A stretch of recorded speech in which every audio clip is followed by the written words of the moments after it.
بسم اللہ الرحمن الرحیم۔ السلام علیکم۔ امید کرتی ہوں آپ سب خیریت سے ہوں گے۔ ناول ٹیپو سلطان کی اگلی قسط کے ساتھ حاضر ہوں۔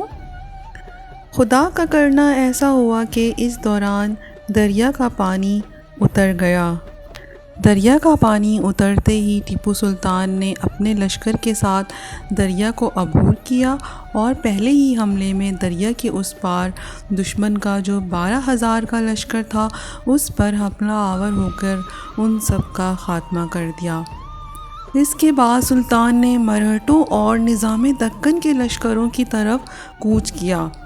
دوسری طرف مرہٹوں اور نظام دکن کے سالاروں کو خبر ہوئی تو انہوں نے اپنا جو 12,000 کا لشکر دریائے تنگبھدرا کے کنارے چھوڑا تھا اس پر حملہ آور ہو کر ٹیپو سلطان نے اس کا خاتمہ کر دیا۔ تب وہ اپنے پورے لشکر کو لے کر ٹیپو سلطان کے مقابل آئے۔ شاید وہ سلطان کے ساتھ فیصلہ کن جنگ کرنا چاہتے تھے۔ اس موقع پر سلطان نے اپنے بڑے سالاروں میں سے غازی خان، ولی خان، ابراہیم خان وغیرہ اور کچھ دیگر بہترین کمانداروں کو اپنے ساتھ رکھا، جبکہ کچھ دوسرے سالاروں کو لشکر کا ایک حصہ دے کر اس نے ایک طرف گھاٹ میں بٹھا دیا۔ اس کے بعد سلطان نے مرہٹوں نظام دکن کی افواج کے ساتھ جنگ کی ابتدا کی۔ دونوں طرف سے توپیں چلنے لگیں، لشکری ایک دوسرے پر حملہ آور ہونا شروع ہو گئے۔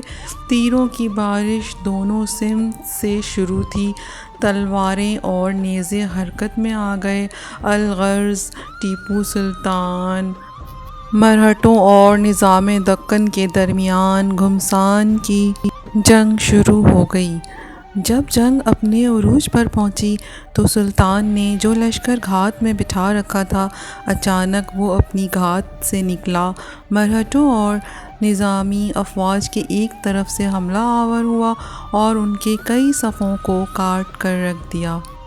اسی دوران گھات میں بیٹھنے والے لشکر کا ایک حصہ مرہٹوں کی پشت پر چلا گیا اور پشت کی طرف سے بھی حملہ آور ہو کر ان کے پڑاؤ کے کچھ حصہ کو آگ لگانی شروع کر دی۔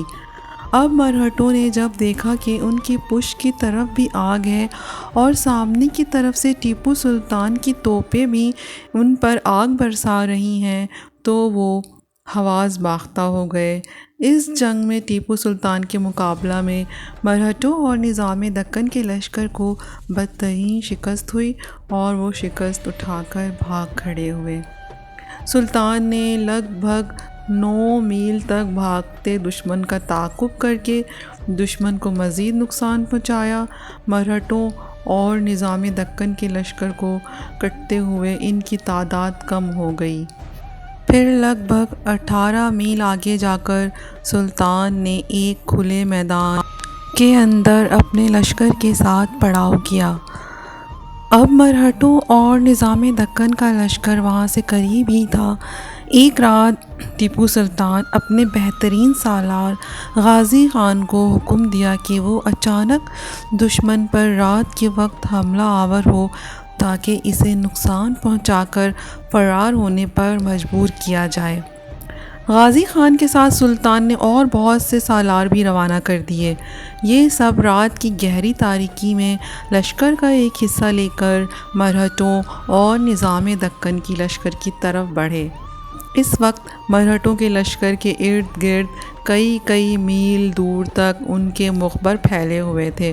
انہوں نے جب دیکھا کہ ایک لشکر آ رہا ہے تو انہوں نے ان سے پوچھا کہ تم لوگ کون ہو؟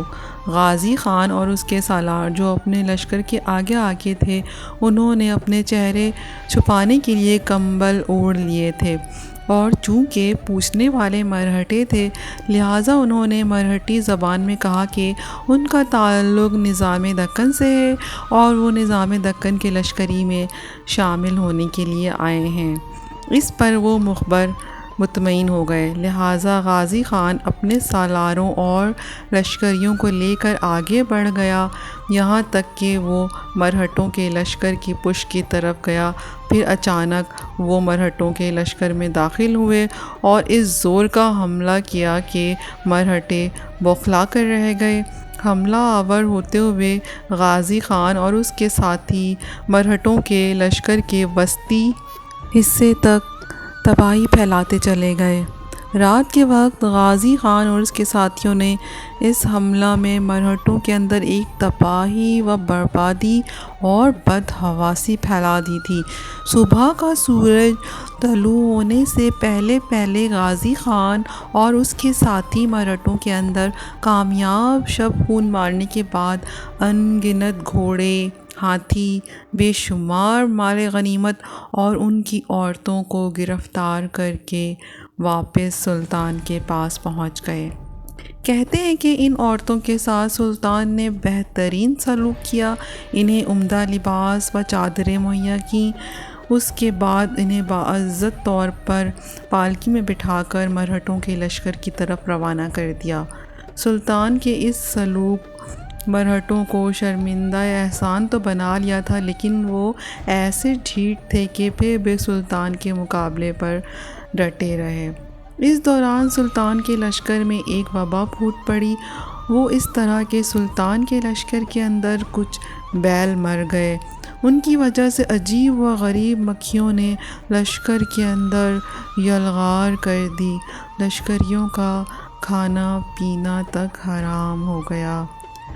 تو پیارے سامعین، اگلی قسط کے ساتھ پھر حاضر ہوں گی۔ شکریہ۔